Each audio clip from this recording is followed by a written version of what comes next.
আসসালামু আলাইকুম। আমরা এখন আছি দার্জিলিংয়ের চকবাজারে। আর চকবাজার হচ্ছে দার্জিলিংয়ের সস্তা এবং পাইকারি চা মার্কেট। যারা বিজনেস পারপাসে বা নিজের জন্যে বা গিফট আইটেম হিসেবে চা পাতা কিনতে চান তারা এখানে যেতে পারেন। এখানে আপনারা খুব সস্তায় চা পাতা পেতে পারেন। আর চা মার্কেটের পিছন দিকেই হচ্ছে এই টি গার্ডেনটা।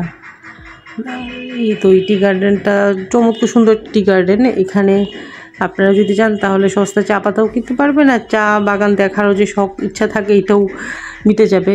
আর দার্জিলিং শহরের খুব কাছে এটা। আর এখানে যে ছোট দোকানটা দেখতে পাচ্ছেন বাসে, এখানে আপনারা কস্টিউম ভাড়া নিতে পারবেন এখান থেকে 100 রুপির বিনিময়ে।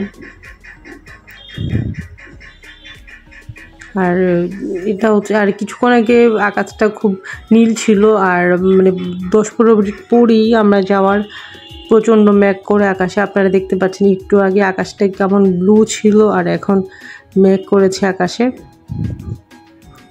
এই দেখুন মেঘে একদম ছেয়ে গিয়েছে আকাশ, মানে কিছুই দেখা যাচ্ছে না। দার্জিলিংয়ের ওয়েদারটাই তো এরকম, মানে খুবই পরিবর্তনশীল।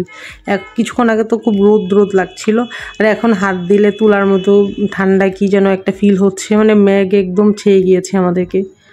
তো দার্জিলিং চকবাজারের আরেকটা ভিডিও আছে আমার, ওখান থেকে আমরা শপিং করেছি। আর এখন আমরা যাচ্ছি অন্য একটা জায়গায় ঘুরতে দার্জিলিংয়ের। তো ভালো থাকবেন, আল্লাহ হাফেজ। এটা হচ্ছে দার্জিলিংয়ের শহরের ছোট্ট অলিগলিগুলো। দার্জিলিংয়ের অনেক শহর রাস্তা তো অনেক বড়, আর এটা হচ্ছে একদম ছোটোর মতো রাস্তা, তবে পাহাড়ের ভিউটা অনেক সুন্দর, তাই একটু ভিডিও করা। ওকে, দেখতে থাকুন তাহলে। আল্লাহ।